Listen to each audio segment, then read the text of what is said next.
Don't want to forget that. Good, we're on. So as you recall, last time we were discussing the reactivity of alkyl halides, and we said that they mainly will undergo either elimination reactions to give alkenes or nucleophilic substitution reactions to give substitution products.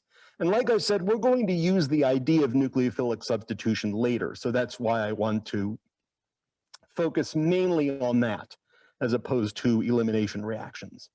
So Sn2 stands for substitution nucleophilic bimolecular.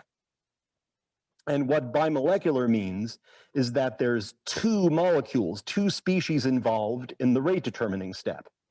And last time we pointed out that the reaction has only one step. So by definition, that one step is also the rate determining step. And you can see very clearly, this is just an example of an Sn2 reaction. Here's our substrate. It's very common for primary substrates to react in an Sn2 fashion. And by the way, this molecule here, just want to make sure everyone's clear on that, this molecule here is this. They're both just different ways of drawing 1-bromobutane. So these two are the same molecule, and this reaction is this reaction. You will notice that sometimes you'll be given the nucleophile as an ionic compound, generally a salt with an alkali metal ion, and like K+ or Na+ or something like that. And I think I've made this point earlier. I know from my experience teaching Gen Chem, one of the hardest things we have to do in Gen Chem is understand ionic compounds. And if I had to think of one main thing that's like the major problem with learning ionic compounds, it's that we write their formulas like this, and that although the charges are still there, we don't write them. If only we wrote ionic compounds like this, students would have so much easier time, in my opinion. And I get it. I don't blame students at all for that. So you need to remember when you're looking at the formula of an ionic compound, the charges in the ions are still there. We just don't write them. And the way you know that you have an ionic compound is you've got a metal combined with nonmetal, one or more nonmetals. A metal combined with one or more nonmetals. That's Gen Chem material, but I think it bears repeating. So what that means is that our potassium ion is just a spectator ion. It's not going to be involved in the chemistry. And the cyanide ion, which has this structure, which I think is a structure you probably ought to know so that you understand it when cyanide ion shows up. But the cyanide ion is our nucleophile, this alkyl halide is our substrate, and bromide is in this case our leaving group. This could just as easily have been iodide or chloride. Those are also both fairly good leaving groups. Iodide's probably the best of the three, but any of them could be used. I just don't want you to memorize that Br goes here. It's not necessarily bromide. I think for us it is going to be a halogen, and it is going to be either chlorine, bromine, or iodine, but it does not have to be bromine. Make sense? Just want to make sure everyone's on the same page. And I want to spell out the nature of the mechanism of the reaction. And again, I'm not going to do a lot of mechanism in this class. This is one place I'll do it because it's fairly straightforward. It's only one step. And so in the mechanism, what happens is the nucleophile, which is in this example cyanide, will attack the carbon atom in the substrate that has the leaving group directly attached, and form a bond to that carbon while the leaving group does what its name implies and leaves. And both of those things happen at the same time. So this is what we call in the biz a concerted step. Concerted spelled like concert ed. So a concerted step means that it's one step. It happens all at the same time. So there's no question of which of those arrows goes first. This all happens at the same time. Over here, I've drawn the transition state of the reaction. And we covered, to some extent, energy diagrams and transition states versus reactive intermediates. Transition states are not something that we normally draw when we draw reaction mechanisms. I'm only doing it here to give you some more information about the reaction. And essentially what happens is that as the nucleophile, and again, this is just an example of an Sn2 reaction. There's any number of other nucleophiles that are possible, any number of other substrates that are possible. And you'll get some idea from the OWL assignment, I think, how those might vary, which I did put up on Monday, by the way. So I'm confident, I think we'll finish up today, but even if we don't, we'll finish up on Friday in time for you to get the information for that assignment. As usual, there's going to be some, no doubt there will be some more difficult questions that require you to put the material together in slightly different ways than we talked about in class, but I think that in itself is good preparation. So yeah, how the transition state is planar, great question. So what happens is as the nucleophile approaches this, it pushes on the carbon atom at the same time as the leaving group leaves. And I don't really want to draw arrows because I don't want them to look like mechanism arrows, so I'll just make them yellow. As that happens, these two hydrogens, they're hydrogens in this case, but these two groups start to move physically in that direction. And eventually there will be a point in the middle where the carbon atom is actually planar. That will be where this bond is partially formed and this bond is partially broken. So remember again the definition of a transition state. Remember, transition states are not real species. They cannot be detected experimentally. The way I like to think of transition states is it's a cartoon representation of something. It's a cartoon representation of what you might see if you could shrink yourself down to molecular size and watch a reaction such as this one occurring and stop time at exactly the halfway point of the step. And what would you see? And that's what a transition state is. It's a cartoon representation of what the halfway point of a mechanistic step looks like, or of a step of a reaction looks like. And you would see this. You would see that this carbon is flattened out as we started to draw this bond here, and we've started to break this bond here. The reason it flattens out is because the leaving group is beginning to leave. We've partially broken that bond. And we're also, this group is starting to come in, and we're starting to form a new bond. And so, like I said, normally we don't draw transition states, but I think it's helpful to know about this reaction, that the transition state is planar, that it goes through a halfway point where the new bond forms while the old bond is breaking. And so in the end, what you get is, well, we'll actually get this nitrile, happens to be called the pentane nitrile. I don't know that I really care if you know that. But now, these bonds will be again facing in the normal direction. We'll again have 109.5 degree bond angles. This is going to be pointing up here, CH2, CH2, CH3.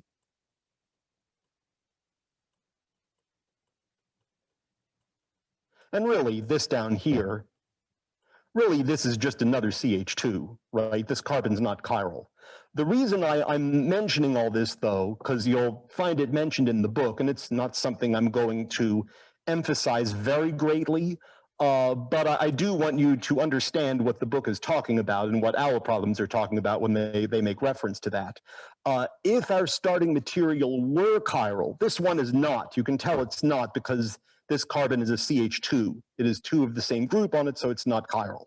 But if it were chiral, then the end product would have, the stereochemistry inverted.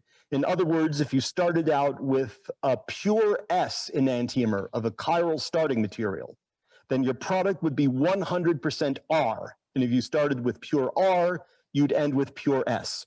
And there's absolutely no exceptions. That's always going to be true for any Sn2 reaction. In fact, it's almost the definition of an Sn2 reaction. If one comes across a nucleophilic substitution reaction in the wild, which happens all the time, I know, and you notice that the stereochemistry is 100% inverted going from the starting material to the product, then you can be confident you're looking at an Sn2 reaction. It's one of the sorts of things you can verify experimentally. But the reason that the transition state, that halfway point between, or halfway point in the middle of the step, the reason the transition state is planar is because the carbon is moving over to is moving as it forms the new carbon-carbon bond and loses the leaving group. What happens to the bromide? The bromide is still there, and you'll know from the phrasing of the question whether or not you have to show it. You'll really get as an inorganic side product, in this particular case, potassium bromide, since we started with potassium cyanide. So you'll know what you have to put based on how the question's phrased. And you need to watch OWL particularly carefully, because sometimes they want you to do silly things like make a whole new extra sketcher and put a bromide ion in it. Like seriously, they will sometimes do that. Normally, we will focus on the major organic product, which would be this one here. But the reason we go through a planar transition state is because you know what you can think of this as? I've seen this compared to what happens to an umbrella if you're out and it's windy. And so it blows the umbrella out in the other direction. That's really what's happened here. We've blown the umbrella out in the other direction. And so it's not hard to imagine that at the exactly halfway point, there's a moment where our umbrella is planar. And I don't know how that would actually work with a real life umbrella. But since we're dealing with molecules and not umbrellas, I don't think it's hard to see that such a thing is possible. So that's the reason the transition state is planar. And like I said, normally we do not draw transition states, even if we were drawing mechanisms regularly, which we're not going to be. Normally we would show this step happening and then just draw the product. That's what we would normally do. It's just a one-step reaction. But sometimes having knowledge about the transition state tells you something about the reaction. And so it does that in this case, but this reaction is just one step. There's no intermediates, and it goes through a transition state like this. So if the reactant is chiral R isomer, then probably, well, it won't exactly be the enantiomer, will it? Because it'll be a different compound. We started with a bromide and ended with a nitrile. But what you're saying is basically right. The stereochemistry will flip. If it starts out R, then it will end up S. And if it starts out S, then it will end up R. So I think your idea is right. So that's something that we've said about the Sn2 reaction. We also pointed out that it had second order kinetics. If you were to write the rate law would be second order. And both of these species will show up in the rate law. So the concentration of the nucleophile is in the rate law, and the concentration of the substrate also.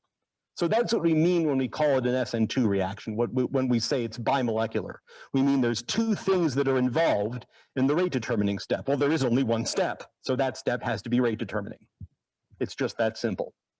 And so one other thing I'd like to show you is what the energy diagram of such a reaction looks like. And again, we've talked about energy diagrams a little bit. In a typical energy diagram, on the vertical axis, you'll have energy in some form. It might say E, it might say delta E, it might say delta H, it might say delta G. These things are all actually numerically pretty close. So since we're not going to be dealing with numbers, we're just going to be doing this qualitatively, it really doesn't matter which we use. The shape of the energy diagram is going to be pretty much the same. And then recall that in the horizontal axis, you have something called the reaction coordinate, or sometimes they write reaction progress, basically just meaning that the further we go to the right on the diagram, the further we've gone from starting material to products. And one thing, sometimes students tell me that they kind of struggle understanding what reaction coordinate means. And what I usually say is it's kind of like time. It isn't exactly time. It doesn't go perfectly linearly with time necessarily, but it works kind of like that, because the further we travel through time, the more we're going to go from the starting material to the product, kind of by definition. So you can think about it that way if you want. And in a typical reaction like this one, I would expect the starting material to be higher in energy than the products. I'd expect we'd get an exergonic reaction. And over here, this is our starting material, which is going to consist of, can time also be on the, yeah, you can put time if you want to, although remember, your exams are multiple choice, so it's not really an issue. But if one were to put time there, I would be fine with that. It kind of means the same thing as time. So the starting material is going to be the cyanide, going to put Cn minus. Since I could put the potassium in also, but it doesn't really matter. It doesn't play a role in the reaction. So it's the cyanide ion plus our 1-bromobutane. And then over here, further to the right, that's our product. That's going to be our pentane nitrile. And like I said, I don't think I really care if you know what that's called. I would like you to know that it's a nitrile for sure. And we also get the bromide ion.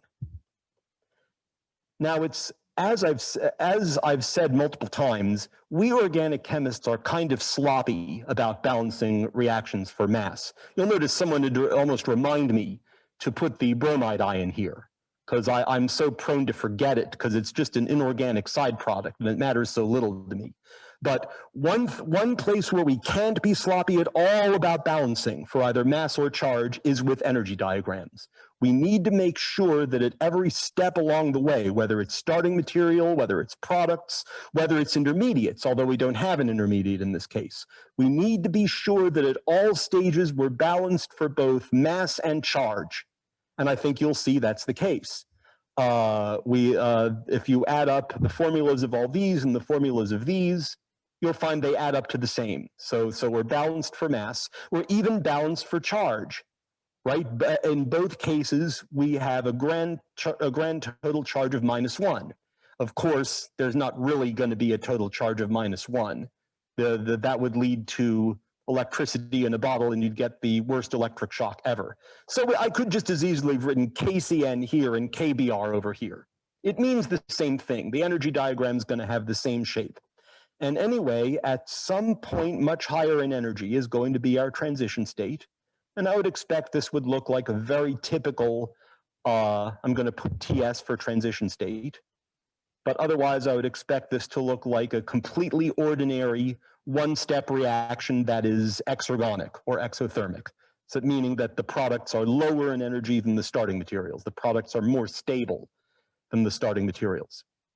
So, but I would think that any SN2 reaction, not just this particular one, would have an energy diagram that looked a little something like that. And so again, there is no reactive intermediate. We just go through this transition state, and here we've made a pretty good effort at trying to understand what that transition state looks like. It's what we would see if we could freeze time at the halfway point of our umbrella blowing out. And then in the product, our umbrella has blown out. Now, of course, 1-bromobutane is not chiral, so we don't see any effects of the umbrella blowing out. And one of the things we'll cover is that for SN2 reactions, primary substrates work the best. Primary means that the carbon that's attached to the leaving group, the halogen, should be at least a CH2.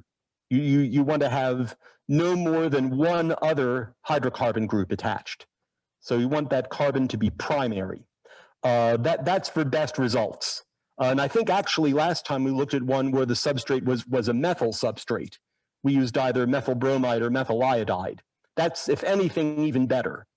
Secondary substrates are so-so. They might kind of work, probably sort of low yield. Tertiary substrates are right out for the SN2 reaction. They do undergo nucleophilic substitution reactions, but they go by a different mechanism, which is what we're going to spend most of the rest of the class today on. So bottom line, I'm trying to remember most everything here.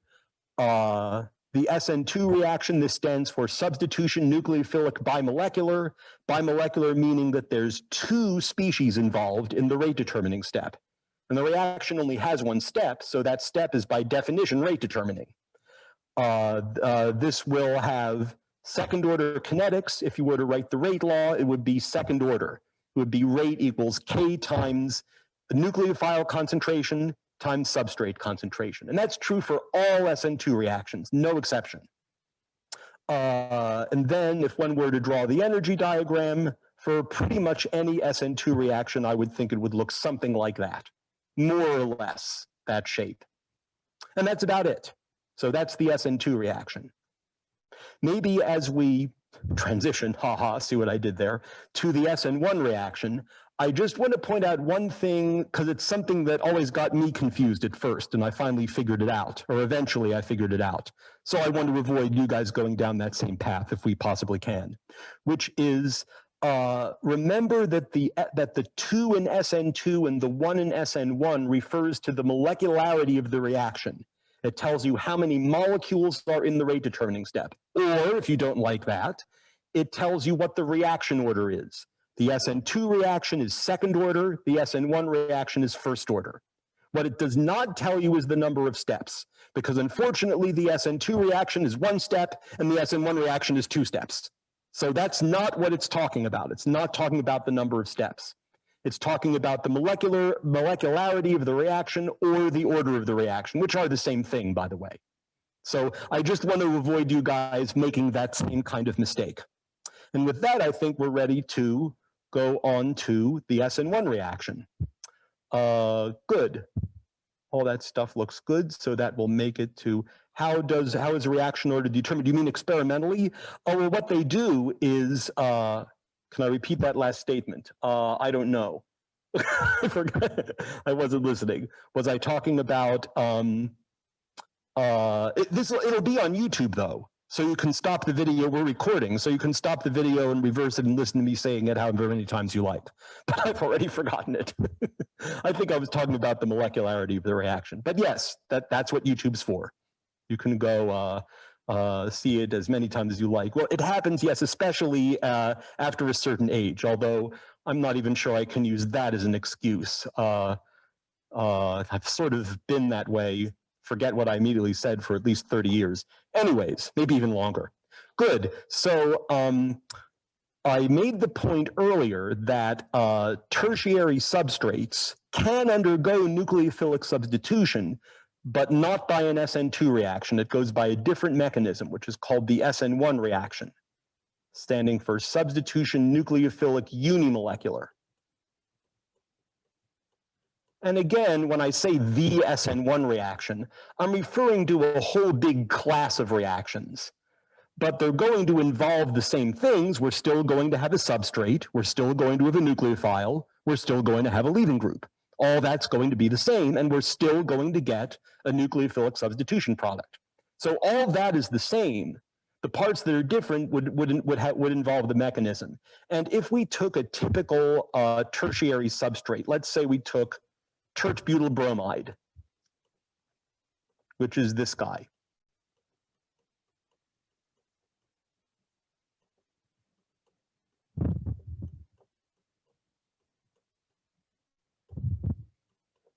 So there's our tert-butyl bromide. And what we'll do is we'll add it to, let me see what I used in my class notes. Doesn't really matter a whole lot. Looks like I used water. I almost wanted to use something a little more interesting than water, but no, we'll go with water. So we're going to use water both as our solvent and as our nucleophile. Water is going to be both in this case. So imagine this molecule is floating around in a veritable ocean of water. For every one of these molecules, there's maybe 10 to the 20th power of these molecules. Well, that's maybe too much. 10 to the 15th power, let's say, something like that. And I would expect that our final product would be tert-butyl alcohol. The OH in the alcohol is going to come from water, of course.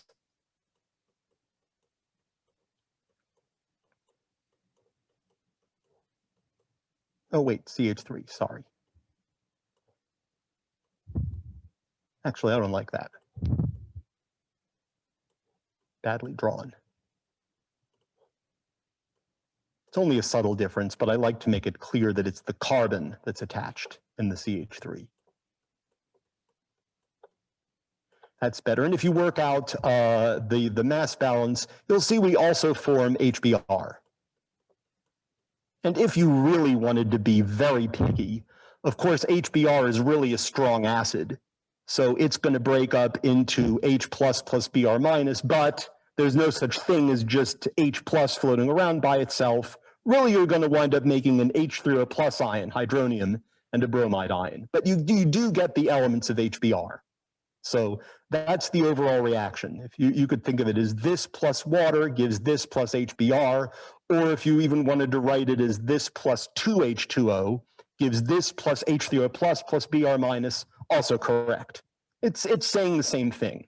You can put it any of the above ways. In terms of the organic species, this alkyl halide is going to turn into the alcohol in this case, and the OH is going to come from a water molecule. So this now, this is still a nucleophilic substitution reaction. I think you'll agree the OH of water and this bromine are going to change places. If you can do that in your head, then you'll see you get this alcohol and HBr. Those two groups change places with one another. It's another nucleophilic substitution reaction. So all that is the same as with an Sn2 reaction, but the mechanism is very different. And so is the rate law. If you were to determine reaction, I never got to say how a reaction order is determined.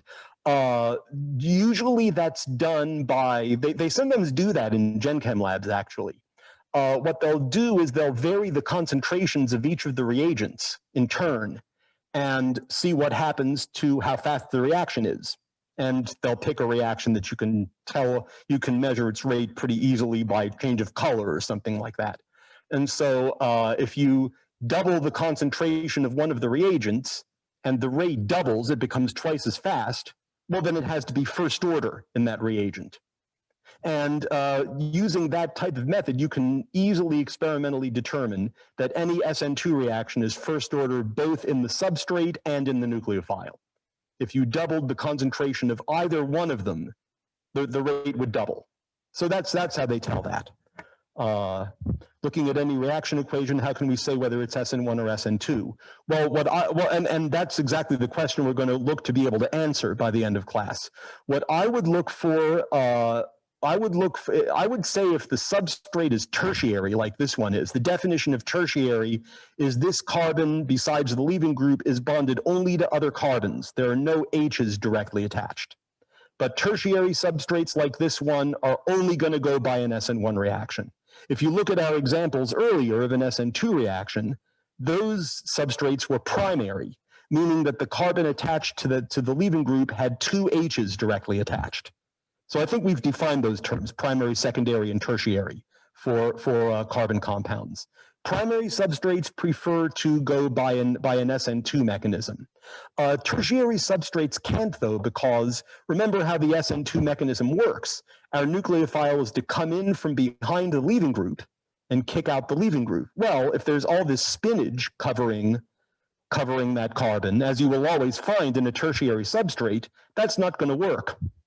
And when we look at the mechanism of the Sn1 reaction shortly, we'll see that it also makes sense that no primary substrate would want to do that. So before I go any further, though, I do want to say that as the name implies, Sn1, this is a unimolecular reaction, meaning the reaction is first order.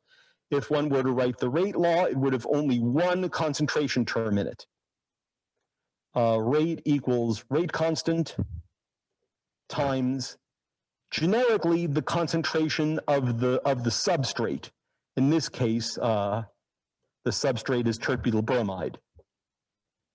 So I'll just write CH33CBr for tert-butyl bromide.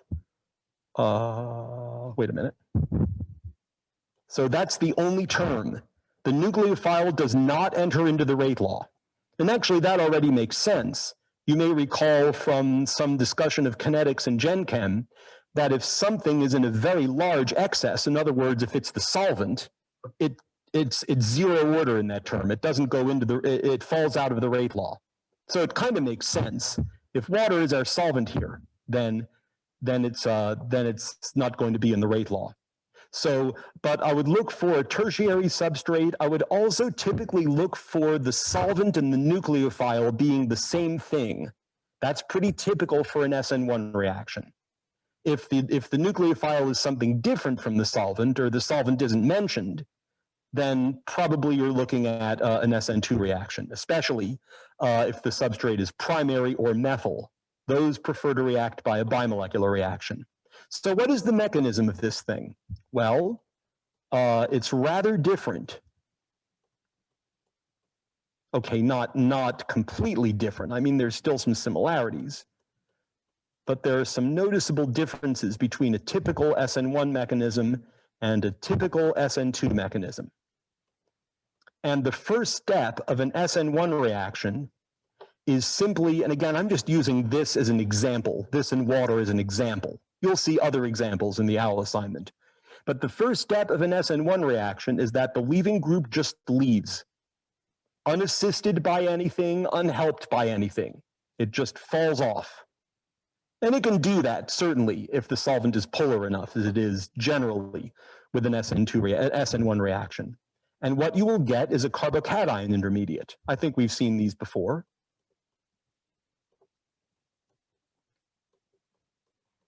So this time we are going to get an intermediate. It's going to be a two-step process.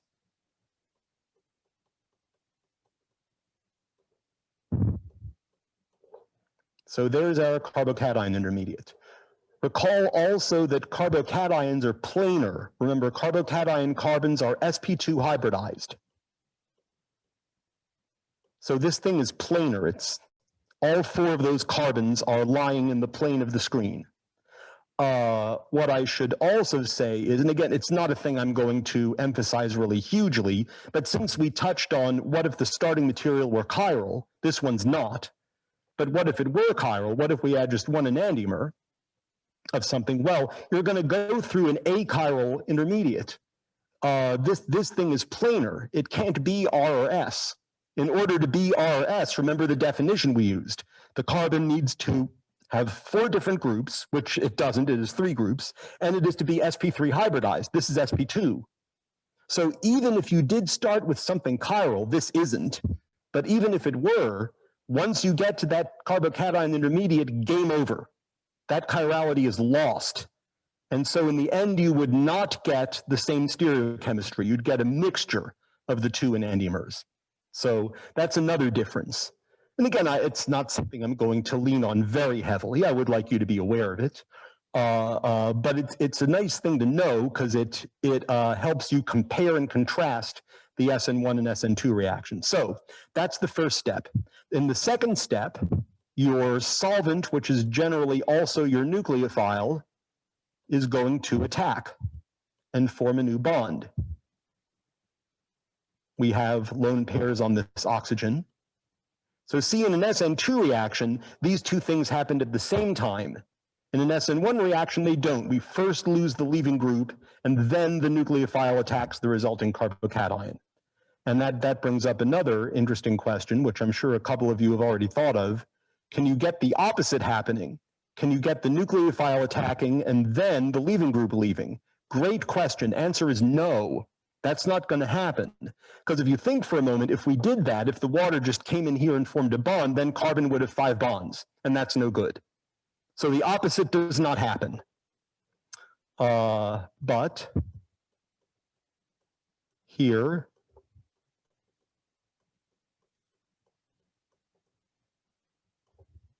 we get this intermediate, and we're still with this not quite done, because, of course, we have a charged intermediate. That oxygen is a plus charge. And so we're not done yet. We need to get rid of the plus charge in oxygen, which, as I think you can see, we'll do by removing a proton in order to get to the product. I will say, though, at this point, the SN1 reaction is done. SN1 is done at this point. We've done the substitution. We just need to remove a proton, H+, in order to give us our neutral product. But that's not part of the nucleophilic substitution. That's just something that nearly always needs to happen later. And when I look at what I'm given, I don't see anything else that can act as a base other than water, which is going to be our solvent. Oh, sure, we did just generate a bromide ion over here, which you could draw here if you wanted to, but it's only a spectator ion. It's not going to be involved. That's just going to float around in solution. But bromide ion is a terrible base because it's the conjugate base of HBr. And one of the things I hope you covered in Gen Chem is a strong acid like HBr will have an extremely weak conjugate base. And don't just memorize that sentence, it makes sense. If HBr loses a proton and becomes Br-, it was very glad to do that because HBr is a very strong acid. So how happy would the bromide ion be by taking on another H plus and making an HBr molecule? Not very. So that's why halide ions are terrible bases, as would be something like the bisulfate ion, HSO4 minus. It's the conjugate base of sulfuric acid, which is a very strong acid. So HSO4 minus is a terrible base. And water may not be the greatest base in the world, but it's a heck of a lot better than any halide ion. So remember, water is amphoteric. It can act as either an acid or a base. And here it's going to act as a base. So this last step to get us to the product is not part of the nucleophilic substitution reaction officially, but it's something we will often find in a nucleophilic substitution reaction. In these cases where we get a charged intermediate, we need to remove a proton. So this arrow is showing H2O with one of its lone pairs, picking off H plus from this oxygen. We break the oxygen-hydrogen bond and put the electrons onto the oxygen. That gets rid of the plus charge, and then we go to our product. And this will now be H3O plus. So you can see in the end we get Br minus and H3O plus as inorganic side products. But our major organic product in this case will be this. So you still get a nucleophilic substitution, but it's by a different mechanism. And again, I would look for an Sn1 reaction to be happening, especially if the substrate is tertiary. At that point, I would also check to see if the solvent is also the nucleophile. In other words, if you're not adding anything except something that's also acting as a solvent. This will generally be something protic, P-R-O-T-I-C, which means that there's an OH bond or an NH bond somewhere in the molecule. So water is what's called a protic solvent. And protic solvents work really well as nucleophiles in Sn1 reactions. So water, alcohols, carboxylic acids, primary and secondary amines, anything that has an OH bond or an NH bond. Or another way to look at it, anything that can undergo hydrogen bonding is going to be a protic solvent. And that's what I would look for next. If I'm looking at a tertiary substrate with a protic solvent and nothing else, that's going to go Sn1. Tertiary, maybe secondary might work a little bit. Again, secondary is your intermediate case. Secondary substrates don't work real great with either Sn1 or Sn2 mechanisms. And in fact, if you did an Sn2 reaction in a secondary substrate, probably both mechanisms would happen, which, by the way, probably doesn't matter a whole lot since the two products are going to be the same. They'll both be the products of nucleophilic substitution. But primary substrates or methyl substrates like we had earlier, with a nice strong anionic nucleophile, probably you're looking at an Sn2 reaction. So, but the mechanism itself has two steps. First, the leaving group leaves, you get a carbocation intermediate, and then the nucleophile attacks that carbocation, and you get the initial substitution product. Oftentimes, I think you'll find this thing needs deprotonated. At this point, the Sn1 part of the reaction is done. We've done the nucleophilic substitution. But we're going to need to bring in another molecule of solvent to pull that proton off and give us our neutral product. Would Sn1 or Sn2 be preferred for secondary one? I don't think either of them would be preferred. Good question, though. Everyone see the question in chat? I think he's asking, would Sn1 or Sn2 be the preferred route for a secondary substrate? I don't think either would be particularly preferred. What is the main difference between Sn2 and Sn1? Well, the Sn2 reaction was bimolecular because there were two things involved in the rate determining step. And it was easy to tell what the rate determining step was because there was only one step. I forgot to mention here what was the rate determining step, though. It turns out that the rate determining step, can I just go RDS for rate determining step? Turns out that it's the first step that's the rate determining step. If you don't like that, you can also write slow. This step is relatively slow compared to the others, and that's been verified experimentally. And if you look at it, only one molecule is involved in the rate determining step. I don't see anything else mentioned in that mechanistic step. The remaining two steps are comparatively fast, so they are not rate determining, especially that last step. Proton transfers are always very fast kinetically. They're pretty much the fastest type of mechanistic step you can get. So Sn2 is second order and Sn1 is first order. Yep, that's exactly right. And that's why we call them Sn2 and Sn1, respectively. So, and unfortunately, like I said, also the Sn2 reaction is one step and the Sn1 reaction is two steps, not counting that last step as part of the substitution reaction. So just remember that the number in the name doesn't refer to the number of steps. It refers to how many molecules are involved in the rate determining step. Or if you want to talk about first and second order reaction rate in terms of the rate law, like the student is asking about here, that's another way of saying the same thing. It's just two different ways of saying the same thing. Good. So much for the mechanism. Where are we at? 3:40. I think we will have just time. We're doing well. I don't want to rush though, but I think the last thing I want to end with is and that I think then will be fine. Is the energy diagram for a typical Sn1 reaction like this. Good. Let me neaten that up a little bit. I think my plus sign got kind of swallowed. Right, that's our carbocation. So again, this is not a transition state now. That carbocation is an intermediate. That's a real species, and you'll see that on the energy diagram. And as you can imagine, it's a very high energy species, but it is a real species. Carbocations have been detected many times experimentally. I don't know all the details fully of how they do it, but there are experiments where you can detect these things. Good, and then this will also be an intermediate. We'd better have a spot for that in our energy diagram. And then the product will, of course, be much lower in energy. Good, any questions about what you see on the screen? Unfortunately, I'm gonna have to erase it to draw the energy diagram.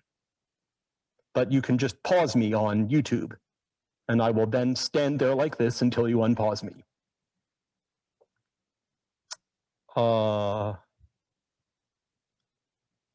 Good.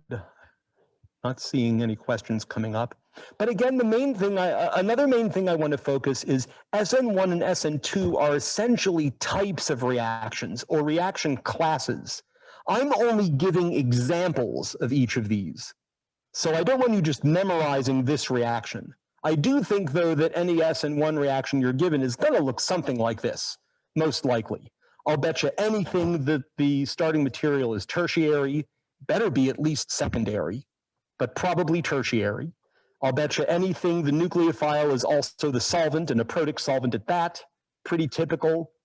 Whereas any Sn2 reaction they give you, the substrate had better be methyl or primary, maybe secondary, but that's pushing it. Doesn't work so well.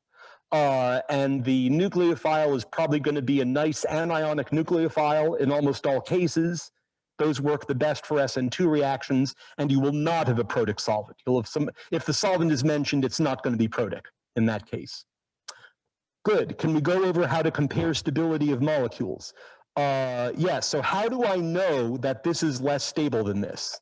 And maybe I don't know exactly how much, but the way I know that is because this carbon is only 6 electrons around it in a plus charge. So I think it's reasonable that this is going to be much higher in energy than this. Remember, high stability means low energy, low stability means high energy. And you can make me say that as many times as you like on YouTube. This species also I'd expect to be pretty high in energy because it's got a plus charge. So I guess what you need to know is things with charges are likely to be higher in energy than neutral molecules, other things being equal. Does that help? And then when we pull the proton off, we're back to a neutral molecule. So I think that's going to be, again, much lower in energy. Which of those two is higher in energy than the other? I don't really know. I'm going to guess that the product is lower in energy than the starting material, maybe not by much. What's the relative energy of these two? No idea. I don't know, and I wouldn't expect you to know. But we want them both to be pretty high in energy. So with that, I think negative charge would add more energy than positive charge. I don't know about that. I've actually never thought about that. What's higher in energy, a carbanion or a carbocation, other things being equal? I don't really know. I'd have to look that up. But they both would be higher in energy than a neutral molecule, other things being equal. Good, so here's our energy diagram. We'll put energy once again on the vertical axis. reaction coordinate or reaction progress on the horizontal axis.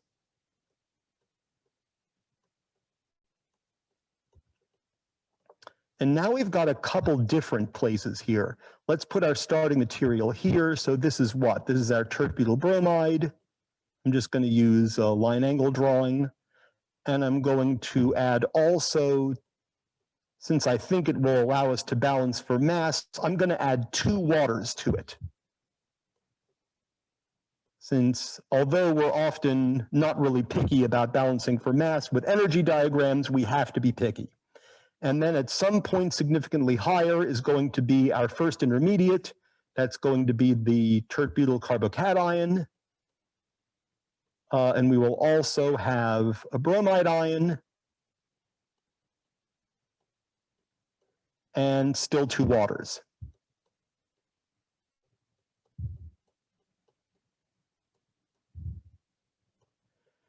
And then there's going to be another high energy intermediate. I couldn't really tell you whether it's higher or lower in energy than the carbocation. I think it might be a little bit lower, but I'm not going to make that the hill I'll die on. This is going to be now our oxygen with a plus charge, our protonated alcohol. So we'll have this. We'll have used up one of the waters in doing so. So we'll also have a bromide ion and now just 1 water left.